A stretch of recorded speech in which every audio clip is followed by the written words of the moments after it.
৭ই নভেম্বর ১৯৭৫ সালের বৈপ্লবিক সিপাহী জনতার অভ্যুত্থান। ব্যাংককের উদ্দেশ্যে আমাদের দেশ ত্যাগের পর মাত্র ৩ দিনের মধ্যেই সেনা পরিষদ এবং গণবাহিনীর যৌথ উদ্যোগে ব্রিগেডিয়ার খালেদ চক্রের বিরুদ্ধে ঐতিহাসিক বৈপ্লবিক অভ্যুত্থান সংঘটিত হয়। অন্যান্য দেশপ্রেমিক এবং প্রগতিশীল শক্তিসমূহও ওই অভ্যুত্থানে যোগ দেয়।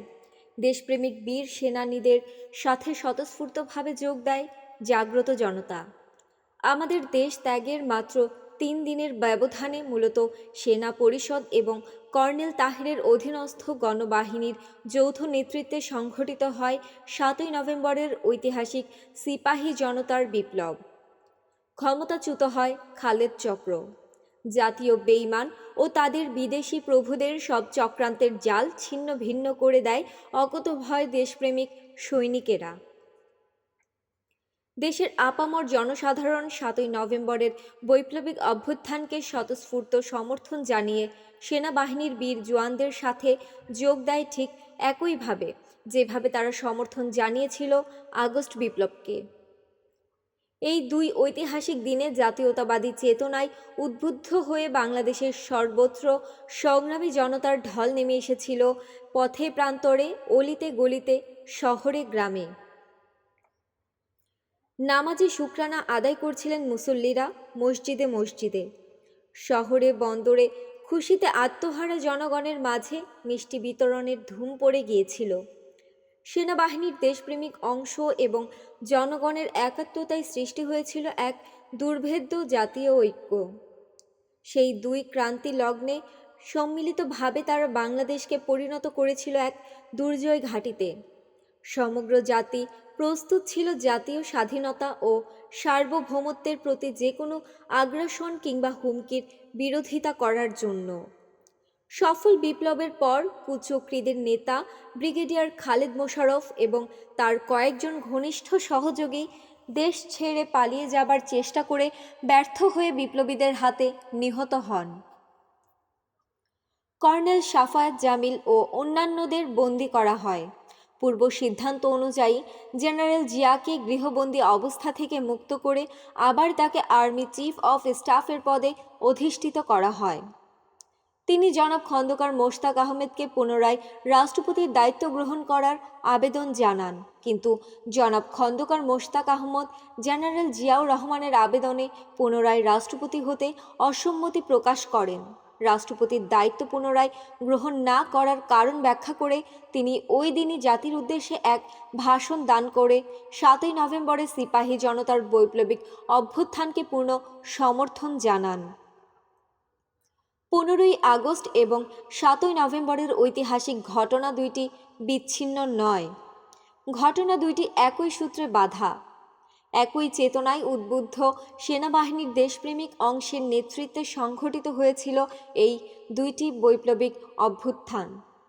১৫ই আগস্ট অগ্রণীর ভূমিকায় ছিল সেনা পরিষদ, আর ৭ই নভেম্বর একই দায়িত্ব যৌথভাবে পালন করেছিল সেনা পরিষদ এবং কর্নেল তাহিরের অধীনস্থ গণবাহিনী। এই দুইটি ঐতিহাসিক জনপ্রিয় অভ্যুত্থানের চেতনা ছিল জাতীয় অস্তিত্ব রক্ষার চেতনা, গণতন্ত্র ও মানবিক অধিকার পুনঃপ্রতিষ্ঠার চেতনা, ইন্দো সোভিয়েত বলয়ের নাগপাশ ছিন্ন করে জাতীয় স্বাধীনতাকে অর্থবহ করে তোলার চেতনা, স্বৈরাশাসন ও একনায়কত্বের অবসান ঘটিয়ে শ্বাসরুদ্ধকর অবস্থা থেকে দেশ ও জাতিকে মুক্ত করার চেতনা, এক কথায় বলতে গেলে ৭১-এর মুক্তিযুদ্ধের চেতনা।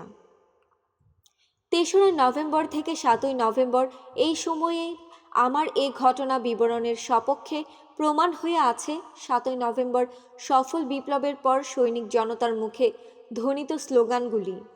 সেদিন ঢাকার আকাশ বাতাস মুখরিত হয়ে উঠেছিল গগন বিদারী স্লোগানে, নারায়ে তাকবীর, আল্লাহু আকবার।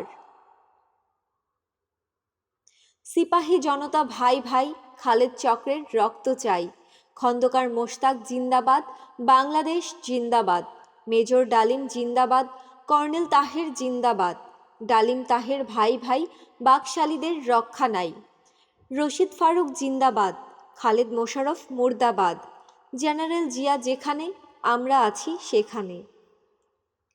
15ই আগস্ট 1975-এর বৈপ্লবিক সফল অভ্যুত্থান বাংলাদেশের স্বাধীনচেতা জনগণের গণতান্ত্রিক সংগ্রামের ইতিহাসে একটি মাইলফলক হিসেবে চিরভাস্বর হয়ে থাকবে, অম্লান হয়ে থাকবে নিজ মহিমায়। সেদিন আগস্ট বিপ্লবের ফলশ্রুতিতে বাংলাদেশের মাটি থেকে স্বৈরশাসনের একনায়কত্ব ও একদলীয় শাসন ব্যবস্থার পতন ঘটেছিল এবং উন্মোচিত হয়েছিল বহুদলীয় গণতান্ত্রিক শাসন ব্যবস্থার দ্বারা। আগস্ট বিপ্লব বাকশালী কালো অধ্যায়ের অবসান ঘটিয়ে রাজনীতিতে গতিশীলতার সৃষ্টি করে, সূচনা করে এক নতুন দিগন্তের। 75-এর বৈপ্লবিক পরিবর্তনের সময় বাকশালী প্রবীণ নেতা মরহুম আব্দুল মালিক উকিল লন্ডন সফর করছিলেন।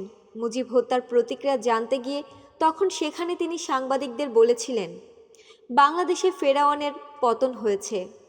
আওয়ামী বাকশালী নেতা জনাব মহিউদ্দিন আহমদ খন্দকার মোশতাক সরকারের বিশেষ দূত হিসেবে ছুটে গিয়েছিলেন সোভিয়েত নেতৃবৃন্দকে আগস্ট বিপ্লবের অপরিহার্যতা বুঝিয়ে তাদের সমর্থন আদায় করার জন্য।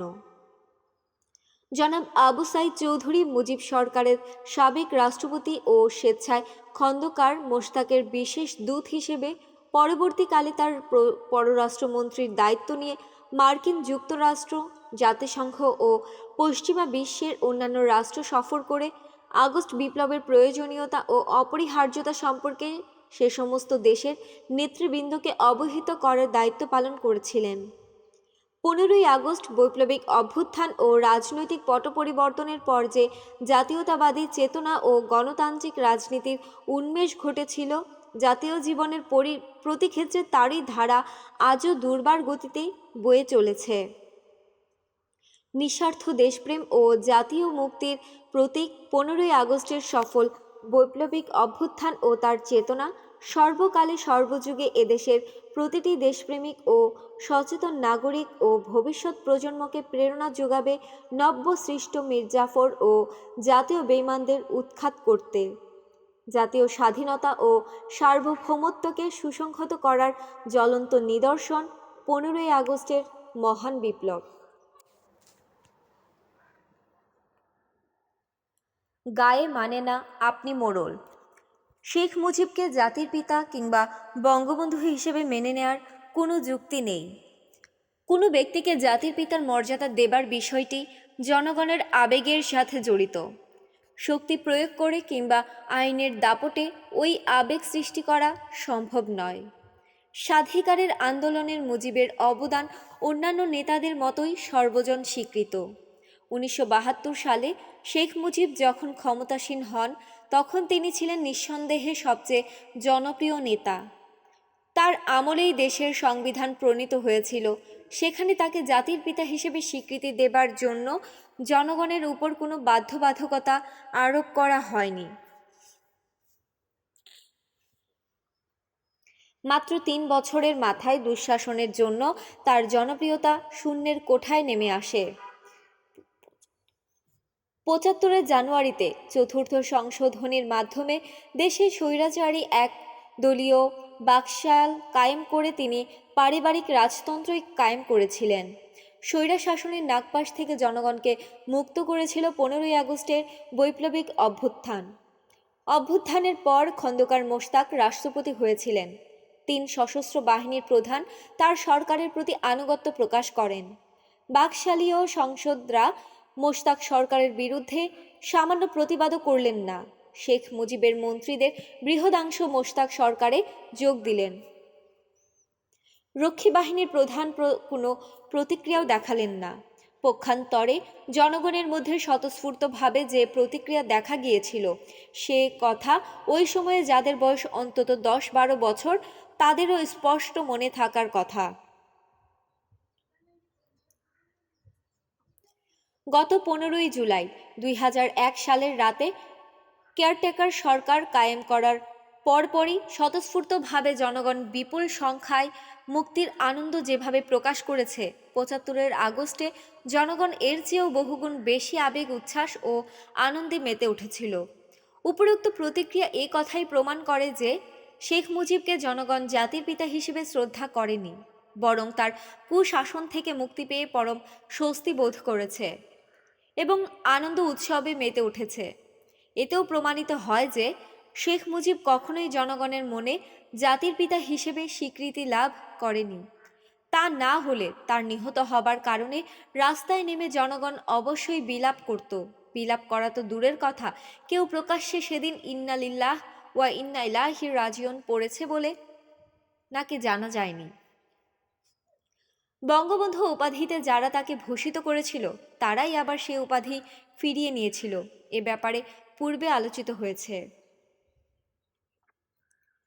রাষ্ট্রদূত লেফটেন্যান্ট কর্নেল অবসরপ্রাপ্ত শরীফুল হক ডালিম বীর উত্তম, ২রা নভেম্বর ১৯৭৫ সাল। ব্রিগেডিয়ার খালেদ ও তার সঙ্গীরা প্রতিবিপ্লবী কু দাতা ঘটাবার চেষ্টা করে। ১৯৪৬ সালে জন্ম, বিএসসি গ্র্যাজুয়েট। ১৯৬৪ সালে পাকিস্তান বিমান বাহিনীতে যোগদান করেন। ১৯৬৫ সালের পাক ভারত যুদ্ধের পর তিনি বিমান বাহিনী থেকে সেনাবাহিনীতে যোগদান করেন এবং ১৯৭১ সালের এপ্রিল মাস পর্যন্ত পাকিস্তান সেনাবাহিনীতে কর্মরত থাকেন।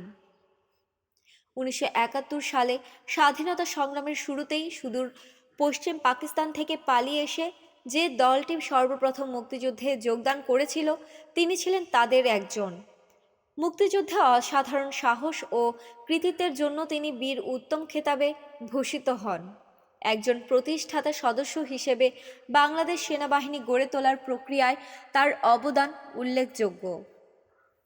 শেখ মুজিবের স্বৈর শাসনকালে ১৯৭৪ সালে প্রেসিডেন্সিয়াল অর্ডার নং ৯ এর প্রয়োগে তিনি চাকরিচ্যুত হন। ১৫ই আগস্ট ১৯৭৫ সালের ঐতিহাসিক বৈপ্লবিক অভ্যুত্থানের পর তাকে সেনাবাহিনীতে পুনর্নিয়োগ করা হয় এবং লেফটেন্যান্ট কর্নেল পদে পদোন্নতি দেওয়া হয়। ১৯৭৫ সালে পররাষ্ট্র মন্ত্রণালয়ে নিয়োজিত হবার পর গণচীন তাকে কূটনীতিক হিসেবে প্রেরণ করা হয়। ১৯৮০ সালে লন্ডন হাই কমিশনারের সাথে তিনি অ্যাটাচড হন। ১৯৮২ সালে কমিশনার হিসেবে হংকং এর দায়িত্বভার গ্রহণ করেন। ১৯৮৮ সালে রাষ্ট্রদূত হিসেবে কেনিয়ায় পোস্টেড হন। একই সাথে তাকে তানজানিয়ার দায়িত্ব দেয়া হয়। ইউনেপ এবং হ্যাবিটাট এ বাংলাদেশের স্থায়ী প্রতিনিধি হিসেবেও তিনি দায়িত্ব পালন করেন। সোমালিয়ায় যুদ্ধকালীন সময়ে জাতিসংঘের শান্তিরক্ষা বাহিনীর অংশ হিসেবে প্রেরিত বাংলাদেশ সেনাবাহিনীর সদস্যদের সার্বিক তত্ত্বাবধানের বিশেষ দায়িত্বও তিনি পালন করেন। ১৯৯৫ সালে তিনি সরকারি চাকুরি থেকে অবসর লাভ করেন। এরপর দেশে ফিরে নিজস্ব ব্যবসা শুরু করেন। তিনি বিবাহিত এবং এক কন্যার জনক। তার শখ হল বই পড়া, ভ্রমণ, খেলাধুলা এবং সঙ্গীত।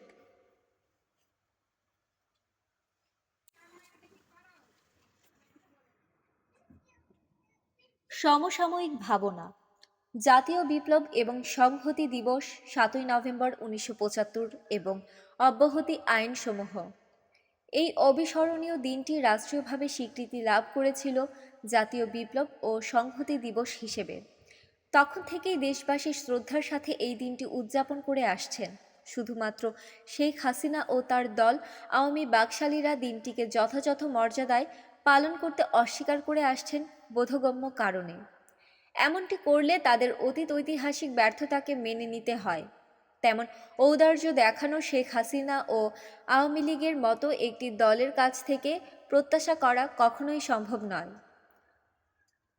১৯৯৬ সালের নির্বাচনের প্রাক্কালে হিজাব ধারণ করে হাতে তসবিহ নিয়ে নিজেদের অতীত ভুলভ্রান্তির জন্য প্রকাশ্যে ক্ষমা প্রার্থনা করে দেশবাসীর কাছে ভোট ভিক্ষা করেন শেখ হাসিনা।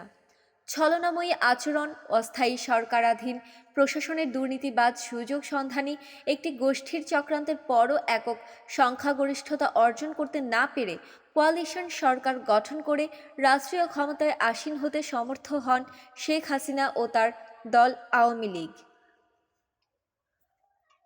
দীর্ঘ ২১ বছর পর কিন্তু ক্ষমতার বসার পর মুহূর্তে হিজাব ও তসবিহ এর লেবাস পরিত্যাগ করে অল্প সময়ের মধ্যেই জনসম্মুখে শেখ হাসিনা এবং তার সহচরগণ স্বরূপে নিজেদের আত্মপ্রকাশ ঘটান।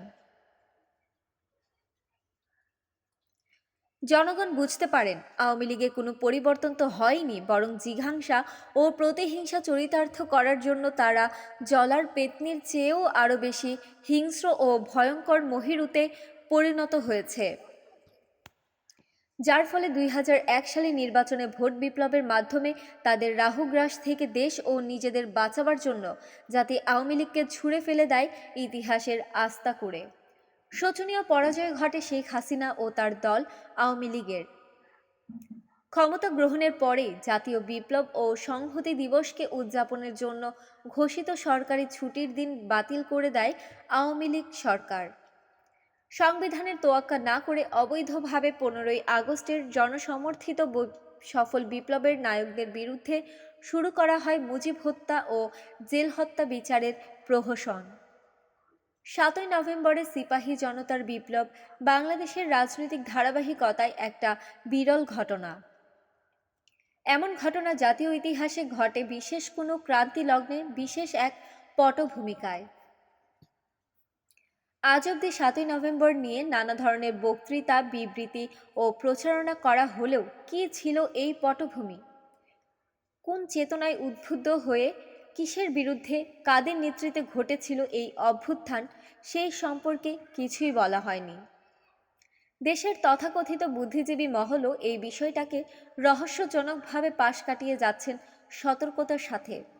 ৭ই নভেম্বরের তাৎপর্যে সঠিকভাবে উপলব্ধি করতে হলে দেশবাসী, বিশেষ করে বর্তমান প্রজন্মকে অবশ্যই পরিষ্কারভাবে জানতে হবে কয়েকটি প্রশ্নের জবাব। কী উদ্দেশ্যে, কোন চেতনার প্রেরণা জুগিয়েছিল সেই অভূতপূর্ব বিপ্লব ঘটাতে? অগ্রণীর ভূমিকায় ছিলেন কারা?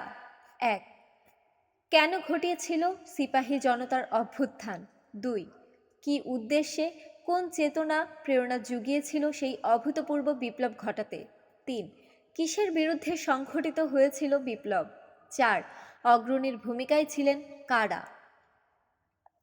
এই প্রশ্নগুলির জবাব খুঁজে না পেলে জাতীয় সংহতি দিবস শুধুমাত্র একটি আনুষ্ঠানিকতাই হয়ে থাকবে।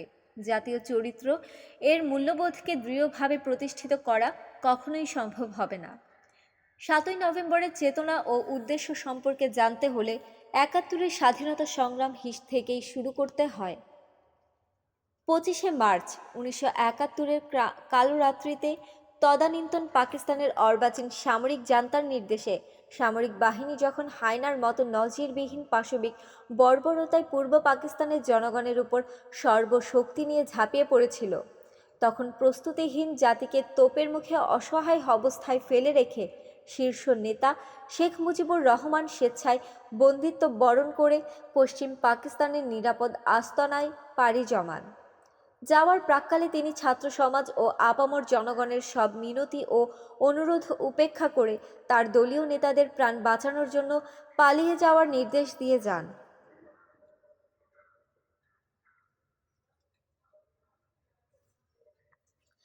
জাতীয় প্রতিরোধ সংগ্রামে নেতৃত্ব দেবার আকুতিতে শেখ মুজিব খারিজ করে দিয়েছিলেন এই বলে যে বন্দুকের রাজনীতিতে তিনি বিশ্বাস করেন না। শেখ মুজিবের স্ত্রী এবং পরিবারের সদস্যগণ হলেন সরকারি অতিথি। তার এই ধরনের কাপুরুষোচিত বিশ্বাসঘাতকতায় জাতি ক্ষণিকের জন্য দিশেহারা হয়ে পড়েছিলেন।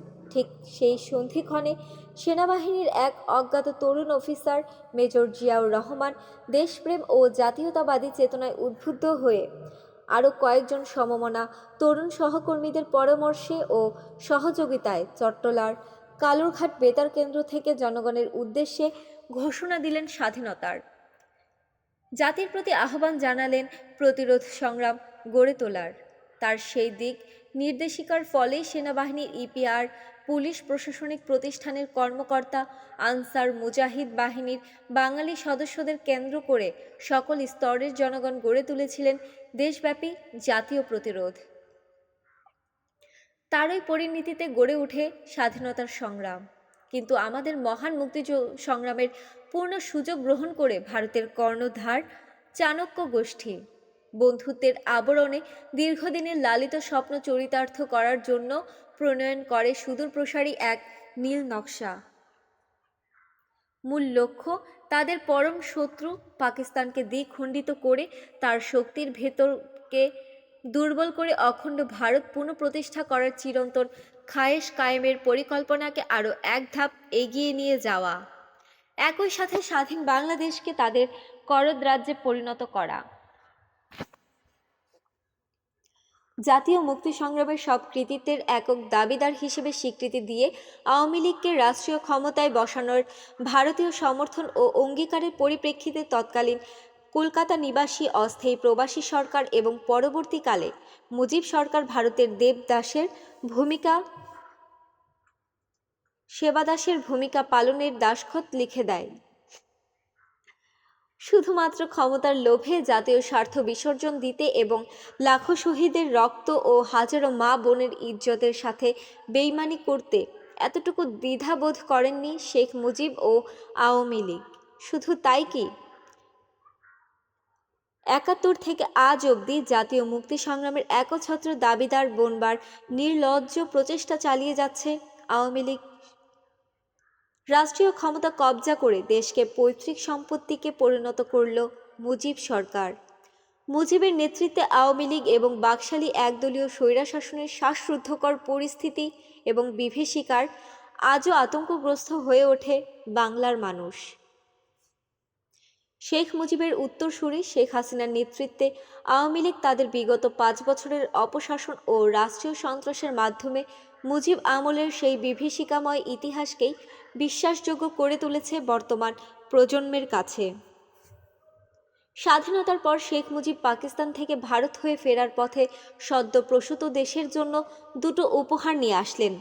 এক, তিনি ভারতীয় শাসনতন্ত্রের 4টি নীতিকে আমাদের শাসনতন্ত্রের মূল স্তম্ভে প্রতিষ্ঠিত করলেন।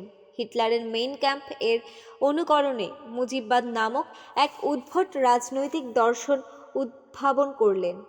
দেশ বরেণ্য রাজনীতি বিশারদ এবং চিন্তাবিদদের কেউই তার সেই উদ্ভট সৃষ্টিকে রাজনৈতিক দর্শন হিসেবে স্বীকৃতি দিলেন না, বরং তারা মুজিববাদ এর মধ্যে স্বৈরতান্ত্রিক একনায়কত্বেরই পূর্বাভাস দেখতে পান। তিনি ভারতীয় জাতীয় সঙ্গীত রচয়িতার একটি কবিতাকে পছন্দ করে সেটাকে বাংলাদেশের জাতীয় সঙ্গীতের মর্যাদা দিলেন। এ ধরনের হঠকারিতা কার পক্ষে সম্ভব, একজন দেশপ্রেমিক না একজন দেশদ্রোহীর? এ বিচারের ভার থাকলো স্বদেশবাসীর উপরই। কিন্তু মুক্তিযুদ্ধের সময় থেকেই চাণক্যদের ওই ঘৃণ্য চক্রান্তের বিরুদ্ধে ঐক্যবদ্ধ প্রতিরোধ গড়ে তোলার চেষ্টা করেছিলেন নিঃস্বার্থ আত্মত্যাগী বীর মুক্তিযোদ্ধাদের অনেকেই। তাদের পক্ষে প্রবাসী সরকার ও শেখ মুজিবের সেবা দাসত্ব মেনে নেওয়া সম্ভব হয়নি। তারা কখনোই শুধুমাত্র ভৌগোলিক স্বাধীনতার নামে ইসলামাবাদের গোলামির পরিবর্তে দিল্লির দাসত্ব মেনে নিতে পারেননি।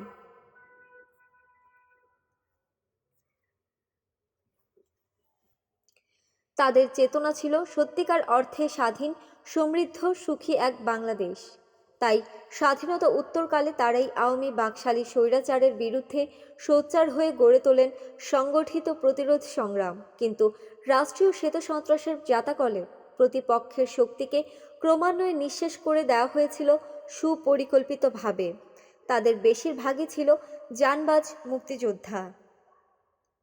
স্বাধীনতার পর মুজিব সরকার অনিচ্ছা সত্ত্বেও বাধ্য হয় জাতীয় প্রতিরক্ষা বাহিনী গড়ে তুলতে। স্বৈরশাসনের স্বার্থে বাংলাদেশের সামরিক বাহিনীকে মুজিব সরকার এবং আওয়ামী লীগ কখনোই জনগণের বিরুদ্ধে দলীয় লাঠিয়াল বাহিনী হিসেবে ব্যবহার করতে পারেনি। এর মূল কারণ, বাংলাদেশের সামরিক বাহিনী গঠিত হয়েছিল পরীক্ষিত জাতীয়তাবাদী দেশপ্রেমিক মুক্তিযোদ্ধা এবং পাকিস্তান থেকে দীর্ঘ কারা নির্যাতন ভোগকারী সেনা সদস্যদের সমন্বয়ে। তাই যুক্তিগত কারণেই বিশ্বের অন্য কোনো পেশাদার সামরিক বাহিনী থেকে বাংলাদেশের সামরিক বাহিনীর চরিত্র হলো ভিন্ন প্রকৃতির। দেশ ও জনগণের স্বার্থই তাদের কাছে মুখ্য, কোনো ব্যক্তি, গোষ্ঠী কিংবা দলের কায়েমি স্বার্থ নয়। এর ফলে সামরিক বাহিনীকেও পড়তে হয় মুজিব সরকারের রোষানলে। পরিণামে সেনাবাহিনীতেও সময়ের প্রয়োজনে গড়ে ওঠে দুটি গোপন সংগঠন, সেনা পরিষদ ও গণবাহিনী।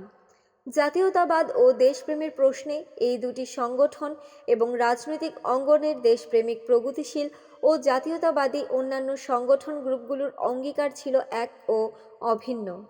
পার্থক্য ছিল নীতি আদর্শের। সেনা পরিষদের আদর্শ ছিল দেশপ্রেম, জাতীয়তাবাদ ও ধর্মীয় মূল্যবোধ। গণবাহিনীর আদর্শ ছিল বৈজ্ঞানিক সমাজতন্ত্র। আওয়ামী বাকশাল শাসনামল ছিল বর্বরতার নজিরে পূর্ণ। হাজারো পৃষ্ঠায় তার বিবরণ শেষ হবার নয়। তবুও স্বৈরশাসনের একটি সারসংক্ষেপ তুলে ধরা হলো। আওয়ামী বাকশালী শাসনকাল বাংলাদেশের ইতিহাসে এক কালো অধ্যায়। 1975 সালে শেখ মুজিব গণতন্ত্রকে গলা টিপে হত্যা করেন। জাতির কাঁধে চাপিয়ে দেন স্বৈরতান্ত্রিক একদলীয় বাকশাল শাসনের জোয়াল। সংবাদপত্রের স্বাধীনতা, বাক স্বাধীনতা, মৌলিক অধিকার সহ সকল রাজনৈতিক অধিকার হরণ করা হয়েছিল। সরকারি নিয়ন্ত্রণে মাত্র 4টি দৈনিক রেখে বাকি সব প্রকাশনা বন্ধ করে দেয়া হয়। বিচার বিভাগের সাংবিধানিক অধিকার কেড়ে নিয়ে বিচার বিভাগকে প্রশাসনের অধীনস্থ করা হয়।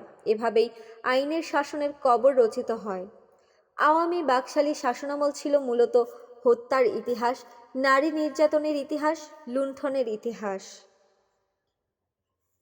শোষণের ইতিহাস, চোরাচালানির ইতিহাস, দেশের স্বাধীনতা, সার্বভৌমত্ব ভারতীয় সম্প্রসারণবাদের পায়ের তলায় লুটিয়ে দেবার ইতিহাস, জাতীয় অর্থনীতিকে বিকিয়ে দেবার ইতিহাস, রক্ষী বাহিনীর শ্বেত সন্ত্রাসের ইতিহাস, স্বাধীনতা যুদ্ধের চেতনা ও লাখো শহীদদের রক্তের সাথে বেইমানির ইতিহাস। রাষ্ট্রীয়করণের নামে আওয়ামী লীগ ব্যাংক, বিমা, মিল, কারখানায় হরিলুট করেছিল। দেশের সম্পদ পাচার করার জন্য সীমান্তকে উন্মুক্ত করে দিয়েছিল। আওয়ামী শাসনামলে অবাধে লুটপাটের ফলে বাংলাদেশ বিশ্বের বুকে তলাহীন ঝুড়ি আখ্যা পেয়েছিল। আওয়ামী লীগের আমলে বিদেশি সাহায্যের বেশিরভাগ মালই ভারতের কলকাতা ও বিশাখাপট্টনম বন্দরে খালাস পেত। 71-এর যুদ্ধ আর ধ্বংসযজ্ঞের পর 72-এ কোনো দুর্ভিক্ষ না হয়ে আওয়ামী লীগের শাসন ও শোষণের ফলে 74-এ দুর্ভিক্ষের সৃষ্টি হয়েছিল। আওয়ামী লীগ ও বাকশাল সরকার তাদের শাসনামলে এদেশের জনগণকে গণতন্ত্রের নামে দিয়েছিল স্বৈরাচার, সমাজতন্ত্রের নামে শুরু করেছিল সামাজিক অনাচার, বাঙালি জাতীয়তাবাদের নামে জাতিকে করেছিল বিভক্ত, আর ধর্মনিরপেক্ষতার নামে জুগিয়েছিল ধর্মহীনতার ইন্ধন। এভাবে স্বৈর শাসনত্রাসের নাগপাশে সমগ্র জাতিকে আবদ্ধ করে শ্বাসরুদ্ধকর অসহায় অবস্থায় রাষ্ট্রীয় সন্ত্রাসের মাধ্যমে পরিকল্পিতভাবে সরকার বিরোধীদের সব শক্তি শেষ করে দেয়া হয়েছিল। সাংবিধানিক এবং গণতান্ত্রিক উপায়ে সরকার পরিবর্তনের সব পথ বন্ধ করে দেওয়ার লক্ষ্যেই এই সমস্ত পদক্ষেপ নেওয়া হয়েছিল। এভাবেই জাতির জীবনে নেমে আসে এক চরম হতাশা। চারদিকে দেখা দেয় ঘোর অন্ধকার। প্রাণভরে শ্বাস নিতেও আতঙ্কগ্রস্ত হয়ে পড়েছিল সাধারণ জনগণ। সেই সন্ধিক্ষণে আবারও শেখ মুজিবের জাতীয় বিশ্বাসঘাতকতার প্রতি সোচ্চার হয়ে ওঠেন সেনাবাহিনীর আরেক তরুণ অফিসার বঙ্গবন্ধু কর্নেল জিয়াউদ্দিন। 1972 সালে গ্রীষ্মকালে সাপ্তাহিক হলিডেতে কর্নেল জিয়াউদ্দিন তার সারা জাগানো নিবন্ধ প্রকাশ করেন। এই নিবন্ধের মাধ্যমে তিনি সরাসরি জাতীয় মুক্তি সংগ্রামের প্রতি ক্ষমতাসীনদের বিশ্বাসঘাতকতার অভিযোগ আনেন। তিনি তার নিবন্ধে লেখেন, "Independence has become an agony for the people of this country. Stand on the street and you see purposeless, spiritless, lifeless faces going through the mechanics of life.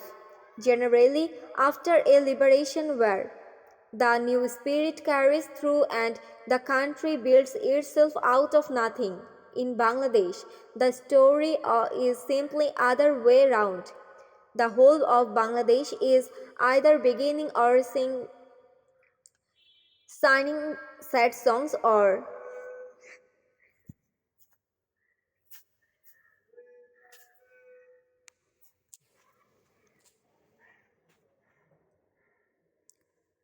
shouting without awareness.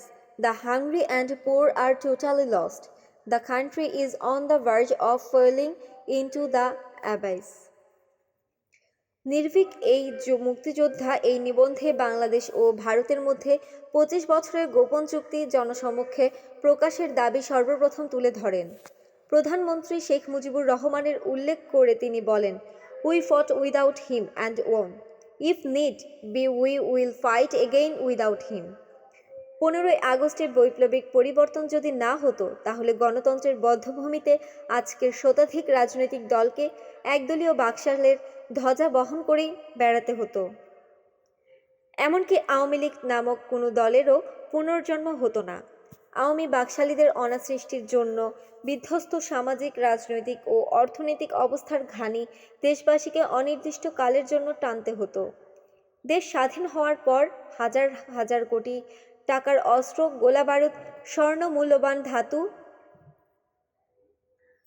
যানবাহন, মিল কারখানার মেশিনপত্র, কাঁচামাল ভারতের হাতে তুলে দিয়ে আওয়ামী লীগ সমগ্র জাতিকে প্রতিপক্ষ মনে করতে থাকে। এই সমস্ত কিছুর পরও আওয়ামী লীগ নিজেদের স্বাধীনতার স্থূল এজেন্ট বানাবার চেষ্টা করে আসছে নির্লজ্জভাবে। এসবের প্রতিবাদ করতে যাওয়ায় দেশমাতৃকার অন্যতম সেরা সন্তান ও বীর মুক্তিযোদ্ধা মেজর জলিল বীর উত্তমকে গ্রেফতার করা হয়েছিল। প্রাণ হারাতে হয়েছিল বিপ্লবী সিরাজ শিকদার ও হাজারো মুক্তিযোদ্ধাকে। লাঞ্ছনার শিকারে পরিণত হতে হয় অনেক দেশপ্রেমিককে। 25 বছরের দীর্ঘমেয়াদী অসম চুক্তির মাধ্যমে দেশের স্বাধীনতা ও সার্বভৌমত্ব বন্ধক রেখেছিল আওয়ামী লীগই। লাল বাহিনী, নীল বাহিনী, স্বেচ্ছাসেবক বাহিনী, রক্ষী বাহিনী সহ ইত্যাদি নানা রকমের বাহিনী গঠনের দ্বারা দুঃসহ নৈরাজ্য সৃষ্টি করার মধ্য দিয়ে বিনা বিচারে 40,000 রাজনৈতিক কর্মীর প্রাণ সংহার করার কালো ইতিহাস আওয়ামী বাকশালীদের দ্বারাই সৃষ্টি হয়েছিল। বন্দী অবস্থায় রাজনৈতিক নেতা জনাব সিরাজ শিকদারকে নির্মমভাবে পাশবিক অত্যাচার করে হত্যা করার পর শেখ মুজিব স্বয়ং সংসদ অধিবেশনে ক্ষমতার দম্ভে বলেছিলেন, কোথায় আজ সিরাজ শিকদার? 23/1/1992 তারিখে জাতীয় সংসদের অধিবেশনে 72 থেকে 75 সালের আওয়ামী বাকশালী দুঃশাসন প্রসঙ্গে জনাব মওদুদ আহমেদ বলেন, 1974 সালের 28 ডিসেম্বর দেশে জরুরি অবস্থা জারি করার পর 29শে ডিসেম্বর ভোরে আমাকে বিনা অপরাধে বিশেষ ক্ষমতা আইনে বন্দী করা হয়েছিল। অথচ সরকার আমার বিরুদ্ধে কোনো অভিযোগই আনতে পারেনি সেদিন। এই তোফায়েল সাহেবই রক্ষী বাহিনীর ইনচার্জ ছিলেন, আর এই বাহিনীর হাতেই এদেশের 40,000 নিরীহ মানুষ জীবন হারিয়েছে। সিরাজ শিকদারের হত্যার কথা আজও এদেশবাসী ভুলে যাননি। 72 থেকে 75-এর 15ই আগস্ট অবধি আওয়ামী বাকশালী শাসনকাল এদেশের ইতিহাসে সবচাইতে কালো অধ্যায় হিসেবে চিহ্নিত হয়ে থাকবে।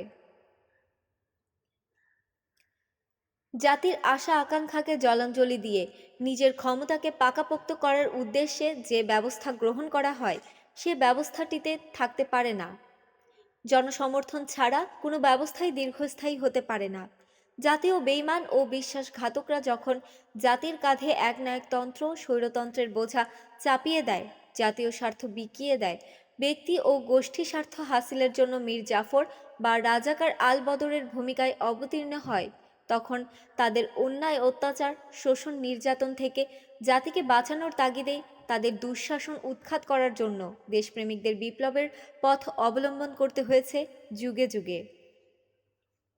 একই যুক্তিতে 1975 সালের 15ই আগস্ট বিপ্লব সংঘটিত হয়েছিল বাংলাদেশ সেনাবাহিনীর দেশপ্রেমিক অংশের নেতৃত্বে।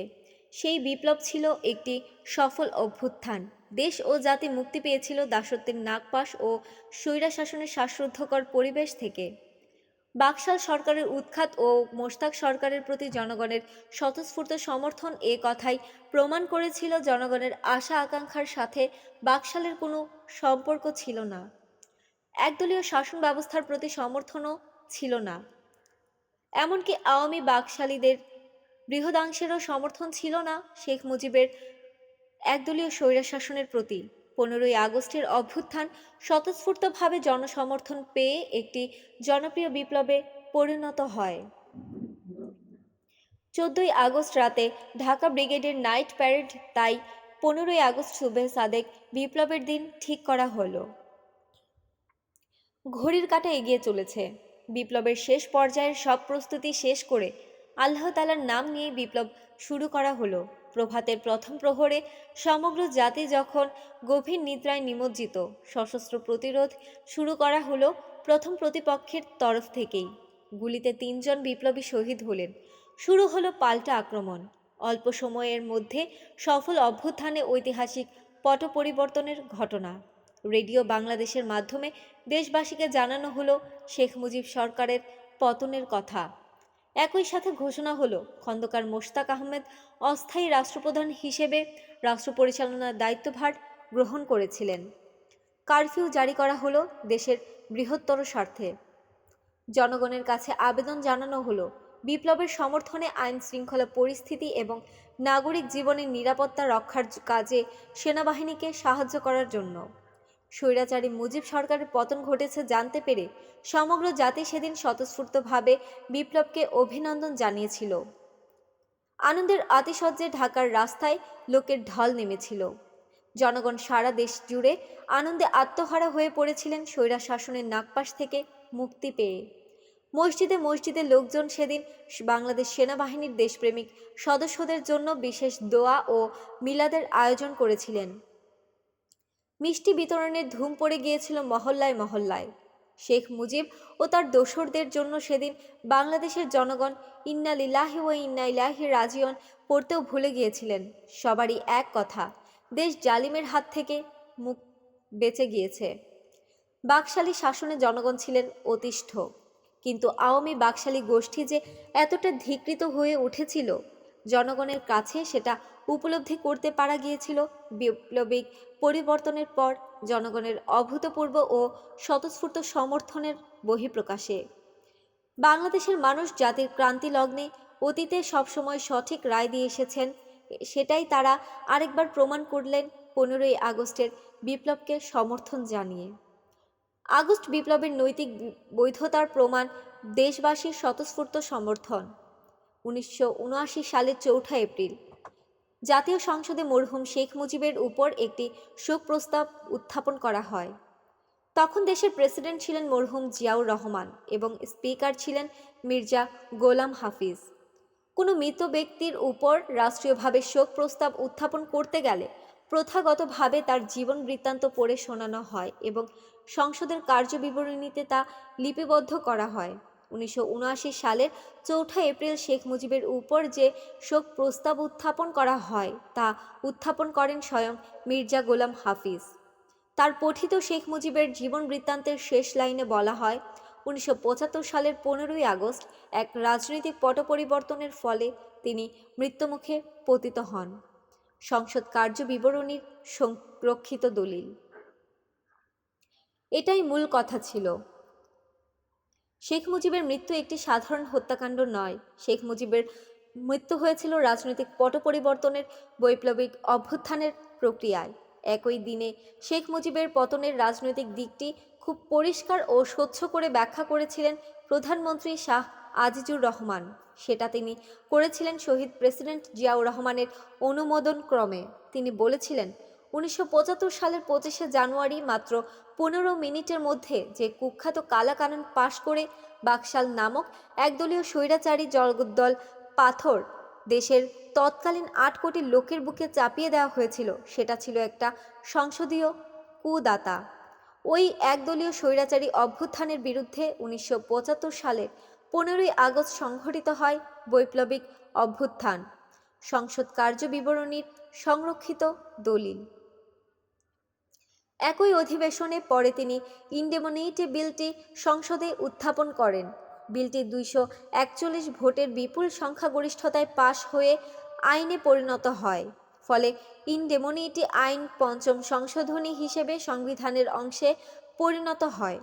এভাবেই জনগণের ভোটে নির্বাচিত রাষ্ট্রপতি জেনারেল জিয়াউর রহমান ও নির্বাচিত সংসদরা 15ই আগস্টের বিপ্লবের সপক্ষে চূড়ান্ত ফয়সালা করে বিপ্লব ও বিপ্লব সংগঠনকারীদের সাংবিধানিক বৈধতা দান করেছিলেন। আজ অবধি অতীত এবং বর্তমান সরকার প্রদত্ত ইনডেমনিটিগুলোর সাংবিধানিক বৈধতা দান করার বিষয় সম্পর্কে অনেক বক্তৃতা, বিবৃতি এবং লিখিত প্রতিবেদন জনগণের সম্মুখে পেশ করা হয়েছে, পক্ষে ও বিপক্ষে। এর বেশিরভাগই অস্বচ্ছ এবং প্রশ্নবোধক। এইসব আইন প্রণয়নের বিরুদ্ধে সবচেয়ে বেশি সোচ্চার দেখা যায় আওয়ামী লীগকে। বিশেষ করে দলীয় নেত্রী শেখ হাসিনা এই বিষয়ে অতিমাত্রায় বিশেষভাবে নিষেধাজ্ঞার গড়ে তুলেছেন। আওয়ামী পন্থী কিছু চিহ্নিত বুদ্ধিজীবীও ওই কোরাসে একই সুরে তান তুলেছিলেন। একজন সচেতন নাগরিক এবং মুক্তিযোদ্ধা হিসেবে এই বিতর্কের পরিপ্রেক্ষিতে ইন্ডেমনিটি সম্পর্কে কিছু বিস্তারিত তথ্য পাঠকদের সম্মুখে তুলে ধরছি যুক্তিসঙ্গত কারণেই।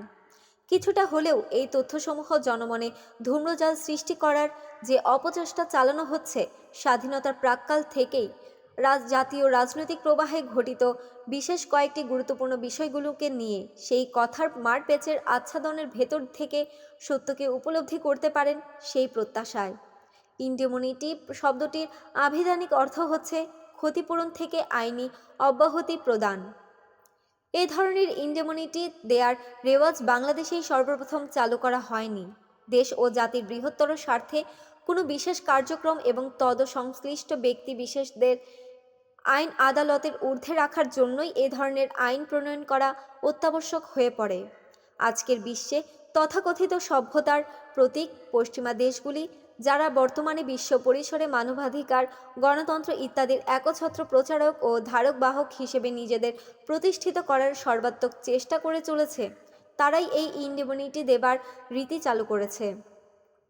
শুধু তাই নয়, আজ অবধি সামরিক বাহিনীর সদস্যদের দেশে প্রচলিত আইনের আওতা বহির্ভূত রাখার রীতিটাও তাদেরই প্রণীত। এই ধরনের ইন্ডেমনিটি প্রদানের নৈতিক ভিত্তি হচ্ছে বৃহত্তর রাষ্ট্রীয় এবং জাতীয় স্বার্থ, যথা একনায়কত্ব, স্বৈরশাসনের অবসান, বহির্শক্তির আগ্রাসন থেকে জাতীয় স্বাধীনতা ও সার্বভৌমত্ব রক্ষা, মানবাধিকার আইনের শাসন, গণতন্ত্র, বাকস্বাধীনতা, সুশীল সমাজের প্রতিষ্ঠা ইত্যাদি। এই প্রেক্ষাপটে দৃষ্টি ফেরানো যাক বাংলাদেশের প্রতি। বাংলাদেশে সর্বপ্রথম মরহুম শেখ মুজিবুর রহমানের সরকারি ইন্ডেমনিটি প্রবর্তনের ইতিহাস সৃষ্টি করে। 1972 সালে সরকারি এক অধ্যাদেশ জারি করে স্বাধীনতা যুদ্ধকালীন সব কর্মকাণ্ড, ঘটনাবলী এবং যুদ্ধের সাথে সংশ্লিষ্ট ব্যক্তিবিশেষদের ইন্ডেমনিটি দেয়া হয়। এই আইন পাশ করানোর যুক্তিও ছিল রাষ্ট্রীয় এবং জনস্বার্থ। সামরিক স্বৈরশাসন, অন্যায়, অত্যাচার ও শোষণের বিরুদ্ধে পূর্ব পাকিস্তানবাসীর সশস্ত্র মুক্তি সংগ্রামকে আইনে বৈধতা দান করা হয়েছিল ওই আইনের মাধ্যমে। 6ই মে 1974 শেখ মুজিবুর রহমানের সরকার দ্বিতীয় ইন্ডেমনিটি আইন পাশ করেন। কুখ্যাত রক্ষী বাহিনী এবং তাদের সমস্ত পাশবিক কার্যক্রমকে আইনি বৈধতা দান করে। শেখ মুজিবের আওয়ামী লীগ সরকার প্রদত্ত প্রথম ইন্ডেমনিটির বিষয়ে জনাব আব্দুল জলিল, সাধারণ সম্পাদক, আওয়ামী লীগ বলেছেন, 1971-এর 16ই ডিসেম্বর থেকে 1972 সালের 28শে ফেব্রুয়ারি পর্যন্ত একটি ইন্ডেমনিটি আওয়ামী লীগ সরকার জারি করেছিল। দৈনিক যুগান্তর, 13ই মার্চ 2003। বিরোধী দলীয় নেত্রী শেখ হাসিনা ও এই সত্যতা সংসদে স্বীকার করছেন 11ই মার্চ 2003 প্রধানমন্ত্রী খালেদা জিয়ার বক্তব্যের বিরোধিতা করতে গিয়ে। কিন্তু তারা দুজনই রক্ষী বাহিনীকে দেয়া ইন্ডেমনিটি বিষয়টির ব্যাপারে নিশ্চুপ থাকেন। তৃতীয়বার ইন্ডেমনিটি জারি করা হয় 1975 সালের 15ই আগস্ট জনপ্রিয় বিপ্লবের পর।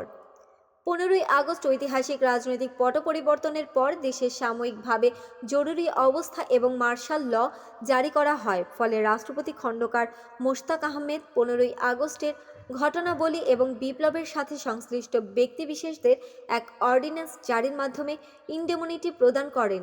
এই অর্ডিন্যান্স জারি করার যুক্তিও ছিল জাতীয় ও জনস্বার্থ। একদলীয় বাকশালী স্বৈরশাসনের নাগপাশে আবদ্ধ শ্বাসরুদ্ধকর পরিবেশ থেকে জাতিকে মুক্ত করে দেশে মানবাধিকার, গণতন্ত্র এবং আইনের শাসন পুনঃপ্রতিষ্ঠা করার লক্ষ্যেই সংগঠিত হয়েছিল 15ই আগস্টের বিপ্লব। এরই ধারাবাহিকতায় 3রা নভেম্বর জাতীয় স্বার্থবিরোধী প্রতিক্রিয়াশীল গোষ্ঠী ব্রিগেডিয়ার খালেদ মোশাররফের নেতৃত্বে এক কূ ঘটায়। বন্দী করা হয় আগস্ট বিপ্লবের পর সেনা পরিষদের প্রতিনিধি এবং প্রেসিডেন্ট মোশতাক আহমেদ কর্তৃক নিয়োগপ্রাপ্ত সেনাপ্রধান জেনারেল জিয়াউর রহমান এবং পদত্যাগের পর প্রেসিডেন্ট খন্দকার মোশতাক আহমেদকেও। এই প্রতিবিপ্লবী কূ দাতার উদ্দেশ্য ছিল দেশ ও জাতিকে 15ই আগস্টের বৈপ্লবিক পরিবর্তনের পূর্বাবস্থায় ফিরিয়ে নিয়ে বাকশালী স্বৈরশাসনের পুনঃপ্রতিষ্ঠা।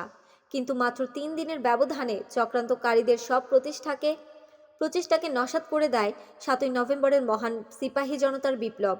চক্রান্তকারী নেতাদের কয়েকজনের মৃত্যু ঘটে ক্ষিপ্ত সিপাহী জনতার হাতে। অন্যদের বন্দী করা হয়।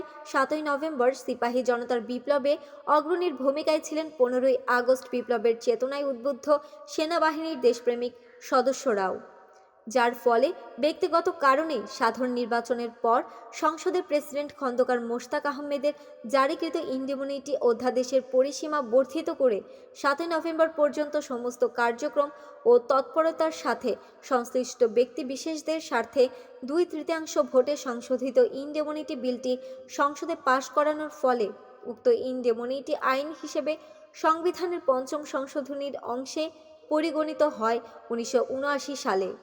এই ঐতিহাসিক আইনটি প্রণয়ন করেছিল শহীদ জিয়ার নেতৃত্বাধীন নির্বাচিত তৎকালীন বিএনপি সরকার।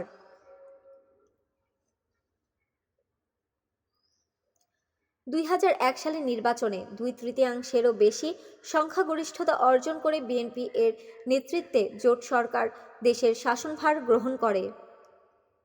ক্ষমতাচ্যুত আওয়ামী লীগ সরকারের সৃষ্ট সার্বিক নৈরাজ্য ও ভেঙে পড়া আইন শৃঙ্খলা পরিস্থিতি বেসামরিক প্রশাসনের মাধ্যমে নিয়ন্ত্রণে আনতে ব্যর্থ হয়ে জাতির প্রতি অঙ্গীকার পূরণের লক্ষ্যে জোট সরকার সাংবিধানিক ক্ষমতা বলে পরীক্ষিত দেশপ্রেমিক সামরিক বাহিনীকে নিয়োগ করে অপারেশন ক্লিন হার্ট পরিচালনা করার জন্য।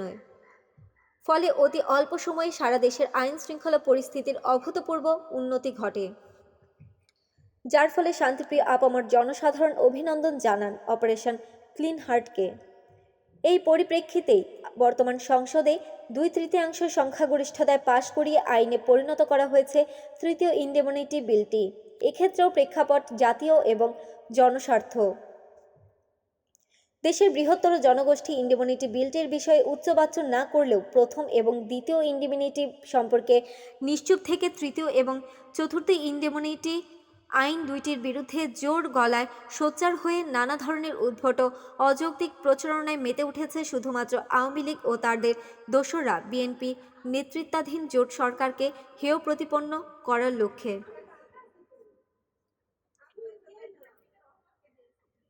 শুধু কি তাই, ১৯৯৬-এর নির্বাচনের পর ক্ষমতায় অধিষ্ঠিত হয়েই সংবিধান কিংবা প্রচলিত আইনের বিধিবিধানের কোনো তোয়াক্কা না করে ২/৩ সংখ্যাগরিষ্ঠতা ছাড়াই সংবিধানের পঞ্চম সংশোধনীর অংশ ১৫ই আগস্ট এবং ৭ই নভেম্বরের বিপ্লব সম্পর্কে প্রদত্ত ইনডেমনিটি আইন বাতিল করে মুজিব হত্যা বিচার এবং জেল হত্যা বিচার এর প্রহসন শুরু করে চরম ধৃষ্টতার পরিচয় দেয় বিগত আওয়ামী লীগ সরকার।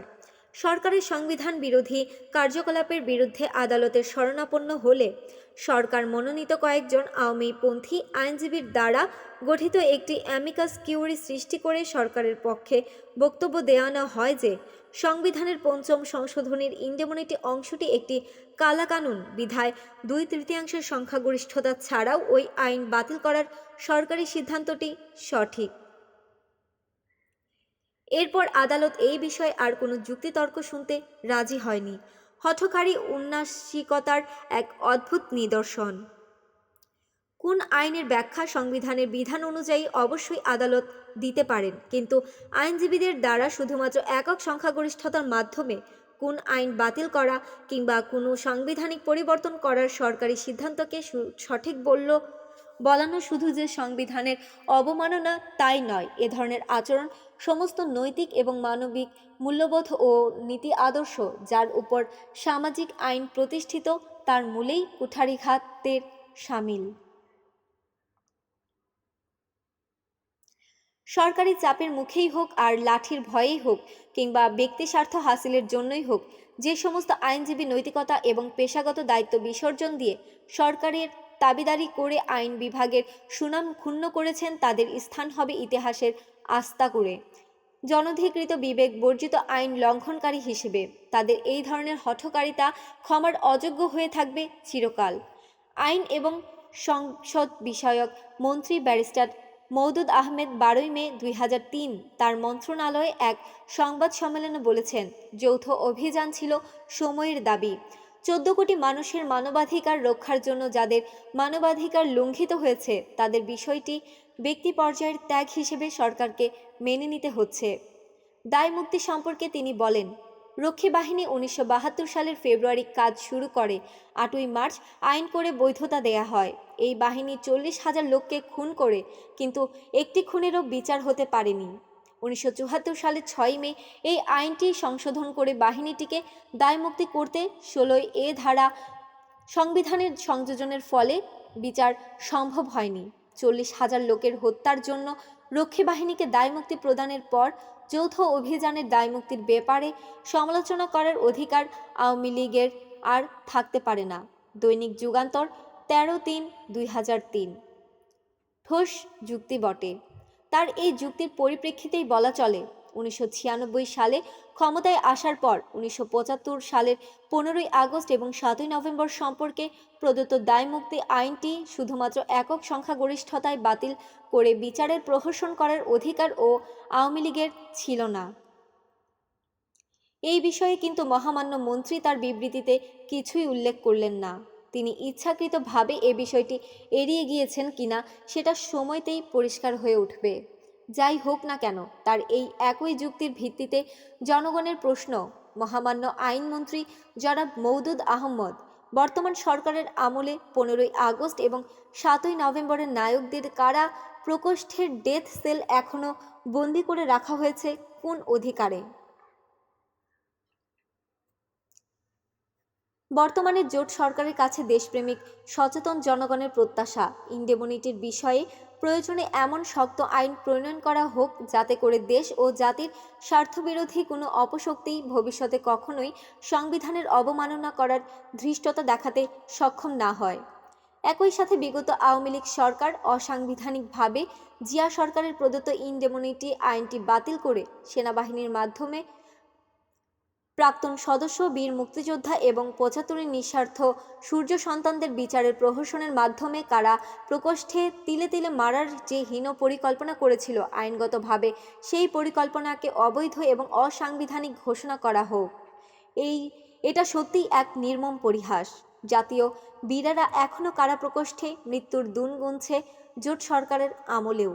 জনমনের সব সন্দেহের অবসান ঘটানোর জন্য বেগম খালেদা জিয়ার নেতৃত্বাধীন জোট সরকারের উচিত কাল বিলম্ব না করে তাদের মুক্তি দান করে এবং যারা বিদেশে নির্বাসিত অবস্থায় রয়েছেন তাদের দেশে ফেরার পথ সুগম করে দিয়ে জনগণের কাছে প্রমাণ করা যে জোট সরকার সংবিধানের পবিত্রতা বজিয়ে রাখতে বদ্ধপরিকর। একটা সত্য আজ সবাইকে বুঝতে হবে, জাতির গৌরব আমাদের দেশপ্রেমিক সেনাবাহিনীকে হেয় প্রতিপন্ন করার সুযোগ কারোর জন্যই সৃষ্টি করার কোনো অবকাশ নেই। কারণ জাতীয় স্বাধীনতা, সার্বভৌমত্ব, স্থিতিশীলতা এবং অস্তিত্ব কায়েম রাখার শেষ আধার তারাই। ব্যক্তিগতভাবে বর্তমান জোট সরকারের নেত্রী শহীদ জিয়ার যোগ্য উত্তরসূরি, সত্য ও ন্যায়ের পক্ষে আপোষহীন হিসেবে বিশেষভাবে শ্রদ্ধেয়। তার এই ইমেজকে আরও দৃঢ়ভাবে জনগণের মনে প্রথিত করতে হবে, যাতে তা করে আগামীতে যে কোনো ক্রান্তিলগ্নে দেশপ্রেমিক সেনাবাহিনী এবং অকৃত্রিম জাতীয়তাবাদীরা তার উপর নিরঙ্কুশ বিশ্বাস এবং আস্থা রেখে তার গতিশীল নেতৃত্বে চিহ্নিত জাতীয় বিশ্বাসঘাতক এবং তাদের দোসর এবং বিদেশি প্রভুদের দেশ ও জাতির স্বার্থ বিরোধী সব চক্রান্তের বিরুদ্ধে এক অপরাজয়ী শক্তিতে ঐক্যবদ্ধ হতে পারে। বিভিন্নমুখী চক্রান্তের হাত থেকে দেশ ও জাতিকে মুক্ত করতে হলে শুধুমাত্র দল বা জোট নয়, সেনাবাহিনী এবং জনগণের আস্থা এবং শক্তির উপরেই শুধুমাত্র বর্তমান জোট সরকারকেই নয়, আগামীতেও যে সমস্ত সরকার নিজেদের জাতীয়তাবাদী ও দেশপ্রেমিক হিসেবে দাবি করবেন তাদের সবাইকেই নির্ভরশীল হতে হবে। কারো পক্ষেই অস্বীকার করার কোনো অবকাশ নেই যে জাতীয় রাজনীতির ধারা প্রবাহে এই প্রপঞ্চটি একটি ঐতিহাসিক সত্য হিসেবেই প্রমাণিত। চারিত্রিক দৃঢ়তা, সততা, বিচক্ষণতার সাথে সময়ের দাবি মেনে নেওয়াটাই যুক্তিসঙ্গত। তেমনটি না করা হলে অতীতের অত্যাবশ্যক ঘটনাসমূহ যথা 26-27 মার্চ 1971 মেজর জিয়ার স্বাধীনতার ঘোষণা, 15ই আগস্ট 1975 সালের ঐতিহাসিক রাজনৈতিক পট পরিবর্তন, 7ই নভেম্বরের সিপাহী জনতার বিপ্লব এবং অপারেশন ক্লিন হার্ট এর মতো প্রতিটি ঘটনার সাথে যেখানে জড়িয়ে আছে দেশপ্রেমিক সেনাবাহিনী এবং দেশের সাচ্চা ও নিবেদিত প্রাণ জাতীয়তাবাদী জনগণ, তার পুনরাবৃত্তি কখনো ঘটবে বলে আশা করা যায় না। তাদের কেউই ভবিষ্যতে জাতীয় সংকটের সন্ধিক্ষণে বৃহত্তর স্বার্থে আত্মত্যাগের মহৎ উদ্দেশ্যে আগুয়ান হওয়ার উদ্দীপনা, উৎসাহ, প্রেরণা কিংবা সাহস কখনোই পাবেন না। পরিশেষে জাতি নিমজ্জিত হবে আত্মঘাতী এক চরম হতাশায়। দেশকে যারা ভালোবাসেন তারা এমন হতাশাগ্রস্ত বাংলাদেশ কখনোই চান না। দুঃখজনক, শক্তিহীন, নেতিবাচক মানসিকতার শিকড় জাতীয় পরিষদে প্রথিত হবার আগেই এর আশু প্রতিবিধান একটি অত্যাবশ্যকীয় করণীয়। বর্তমানে প্রচলিত যে আইন ও সংবিধান বিধিবিধান রয়েছে তাকে আরও জোরদার করতে হবে, নিশ্ছিদ্র করতে হবে আইনকে, সব ফাঁক ও চোরা গলিগুলো বন্ধ করে দিয়ে প্রয়োজনে প্রণয়ন করতে হবে নতুন আইন এবং সাংবিধানিক বিধিবিধানে এই বিষয়ে এমনভাবে প্রয়োজনীয় পরিবর্তন আনতে হবে যাতে সেনাবাহিনী ও জাতীয়তাবাদীদের কেউই ভবিষ্যতে যেন আর কখনোই কাঠগড়ায় টেনে নিয়ে যাবার সাহস না পায়। জাতীয় ক্রান্তিলগ্নে সংকট মোকাবেলার দায়িত্ব পালন এবং কৃতকর্মের জন্য এই ধরনের ঔদ্ধত্য তাদের জাতীয়তাবাদ এবং দেশপ্রেমের প্রকাশ্য অপমান বিধায় অসহনীয় এবং সম্পূর্ণরূপে অগ্রহণীয়। শুধুমাত্র এ ধরনের ফলপ্রসূ আইন এবং সাংবিধানিক বিধিবিধানের পরিবর্তনই হতে পারে বর্তমান ও ভবিষ্যৎ বাংলাদেশের একমাত্র রক্ষা কবচ। শুধু তাই নয়, সর্বকালের জন্য বাংলাদেশ পরিণত হতে পারে এক দুর্জয় ঘাঁটিতে। যত সত্বর শুভবুদ্ধির উদয় হবে জনগণ ও নেতা নেত্রীদের মানসিকতায় এবং উপরে যা লিপিবদ্ধ করা হলো তারা এর গুরুত্ব অনুধাবন করতে সক্ষম হবেন, ততই মঙ্গল হবে দেশ ও জাতির। ধন্যবাদ।